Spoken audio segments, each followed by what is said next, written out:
நாளைக்கான வீடியோவில் என்ன நடக்குன்னு சொல்லிட்டு பார்க்கலாம். வீடியோக்குள்ளே போகிறதுக்கு முன்னாடி நம்ம சேனலை லைக் அண்ட் சப்ஸ்கிரைப் பண்ணி சப்போர்ட் பண்ணுங்கள். வீடியோ வந்துட்டு இன்ட்ரெஸ்டிங்காகவே போய்கிட்டு இருக்கு. ஃபஸ்ட்டு சீனில் வந்துட்டு இவங்க பேசுகிறதெல்லாம் வெளியில் மாயா நின்று ஒட்டுக்கிட்டுக்கிட்டு இருக்காங்க. ஐயோ, ரேவதி கல்யாணத்துக்கு சம்மதம் சொல்லிடுவாளோ அப்படின்னு சொல்லிட்டு பயத்திலே நின்று மாயா பார்த்துட்டு இருக்கு. ஆனால் சாமுண்டீஸ்வரி வந்துட்டு ட்ரிகரை அழுத்துறதுக்காக போகும்போது டக்குன்னு வந்துட்டு அம்மா இப்படிலாம் பண்ணாதீங்க, நான் அந்த ராஜாவை கல்யாணம் பண்ணுறதுக்கு ஒத்துக்கிறேம்மா அப்படின்னு சொல்லிட்டு அழுகுறாங்க. அதை பார்த்ததும் ஐயோ, கடைசி நேரத்தில் இந்த ரேவதி என்ன இப்படி சொல்லிட்டா, சே இந்த சாமுண்டீஸ்வரி அம்மா என்னன்னா துப்பாக்கி வச்சு மிரட்டி இவளை சம்மதிக்க வச்சிருச்சே, போச்சு, இனி வந்துட்டு நான் என்னை மகேஷை யாராலே காப்பாற்ற முடியாது, எப்படியாவது இந்த ஒட்டுமொத்த சொத்துக்கும் நம்மளே வாரிசாயிடல நினச்சா அது நடக்காது போலயே, இந்த ரேவதி வேற ராஜாவை கல்யாணம் பண்ணிக்கிறேன்னு சொல்லிட்டா, சே அந்த டிரைவருக்கு வந்த வாழ்வை பாரு, ஐயோ என் பிளான் எல்லாம் சொதப்பிடுச்சு அப்படின்னு சொல்லிட்டு வெளியில் டென்ஷனில் இருக்க இங்கிட்ட வந்துட்டு ரேவதி அழுகுறாங்க. ரொம்ப சந்தோஷமா இந்த அம்மாவோட முடிவை இப்போயாவது நீ ஏற்றுக்கிட்டேயே அப்படின்னு சொல்ல, ஆனால் அம்மா நான் இப்போவும் சொல்கிறேன், எனக்கு அந்த டிரைவர் ராஜாவை கட்டிக்கிறதுல துளி கூட விருப்பமே கிடையாது, எனக்கு விருப்பமே இல்லைம்மா, எனக்கு விருப்பம் இல்லாததை தான் நீங்கள் என்னை மிரட்டி இப்போ பண்ண வச்சுக்கிட்டு இருக்கீங்க அப்படின்னு சொல்லிட்டு அழுகுறாங்க.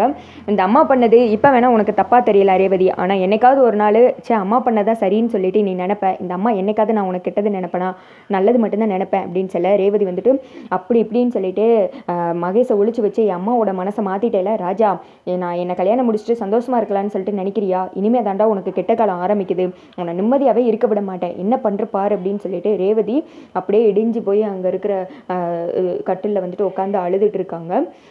சாமுண்டீஸ்வரி ஒரு திக்கு நின்று அப்படியே ஃபீல் பண்ணிட்டு நின்றுட்டு இருக்காங்க. அடுத்த சைடு கார்த்தி பாட்டி மயில் இவங்க எல்லாருமே நின்று பேசிகிட்டு இருக்க மாதிரி காமிச்சிட்டு இருக்காங்க. மாப்பிள்ளை இவ்வளோ தூரம் எல்லாரும் சொல்கிறோம், சரின்னு சொல்லிட்டு ஒத்துக்க மாட்டேன், என் பொண்ணா கல்யாணம் பண்ணிக்கோ மாப்பிள்ளை அப்படின்னு சொல்ல, மாமா நானும் உங்ககிட்ட சொல்லிட்டேன், எனக்கு வேறு கல்யாணம் பண்ணிக்கிறதுல இன்ட்ரெஸ்ட்டே இல்லை மாமா, தயவுசெய்து இனிமேல் இதை பற்றி யாரும் பேசாதீங்க, நான் தான் ரேவதிக்கு ஒரு நல்ல மாப்பிள்ளை பார்த்துருக்கேன்னு சொன்னேன்ல, வேறு ஏதாவது ஒரு வழி பண்ணலாம் அப்படின்னு சொல்லிட்டு கார்த்தி சொல்கிறாங்க. ராசா இங்கே பாரியா, மனமேடை வரைக்கும் வந்து ரேவதியோட கல்யாணம் நின்று போச்சுன்னா நீ ஏன் நினச்சி பாரியா, இந்த குடும்பம் ஒன்றாகிறது நீ மனசு வச்சாதான்ப்பா நடக்கும், ஒத்துக்கோ ராசா அப்படின்னு சொல்லிட்டு பாட்டி சொல்கிறாங்க. கார்த்தி வந்துட்டு பிடிவாதமாக இல்லைன்னு சொல்லிட்டு இருக்கு. டக்குன்னு வந்துட்டு ரேவதியோட அப்பா இங்கே பாரு மாப்பிள்ளை, எனக்கு இதுக்கு மேலே எனக்கு வழி தெரியல, நான் பெரிய மனுஷன் தான், இருந்தாலும் உன் காலில் விழுகிறேன் அப்படின்னு சொல்லிட்டு கார்த்தியோட காலிலே வந்துட்டு விழுந்துடுறாங்க. எல்லாருமே அதை பார்த்து ஷாக் ஆகிடுறாங்க. ராசராசா அப்படின்னு சொல்லிட்டு அவங்க அம்மா வந்துட்டு ஓடி போய் பிடிக்கிறாங்க. மாமா என்ன மாமா இது, நீங்கள் பாட்டுக்கு இவ்வளோ பெரியவங்க என் காலில் வந்து விழுந்துட்டு இருக்கீங்க, என்னை இப்படி மனசங்கடப்படுத்துறீங்களே அப்படின்னு சொல்லிட்டு கார்த்தி சொல்கிறாங்க. நான் தான் சொன்னேன்லப்பா, என் பொண்ணை நீ கல்யாணம் பண்ணிக்கிட்டா தான் எனக்கு வந்துட்டு நிம்மதி, அது வரைக்கும் வந்துட்டு நான் எந்திக்க மாட்டேன் அப்படின்னு சொல்ல, மாமா எந்திரிங்க அப்படின்னு சொல்லிட்டு தூக்கி விடுறாங்க.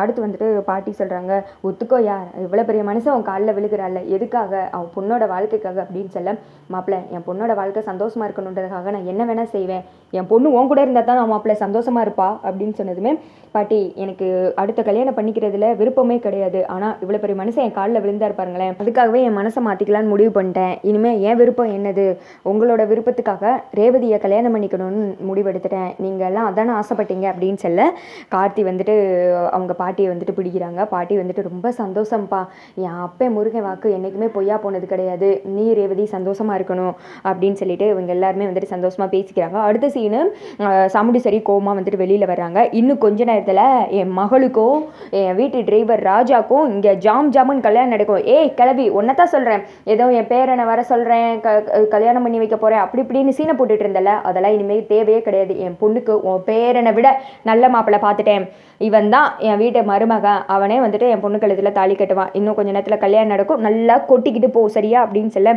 அடிப்போடு பைத்தியக்காரி அப்படி இப்படின்னு கடைசியில் என் பேரனை தானே உன் வீட்டு மருமகன் ஆக்கியிருக்க, என் அப்பே முருகன் வாக்கு கொடுத்துட்டான், அது பொய்யாவே போகாது, அவன் சொன்னது அப்படியே நடக்குதுடி போடி பைத்தியக்காரி அப்படின்னு சொல்லிட்டு பயங்கரமாக பாட்டி நக்கல் பண்ணி சிரிக்க, அதோட பார்த்தீங்கன்னா வீடியோ வந்துட்டு முடிக்கும்.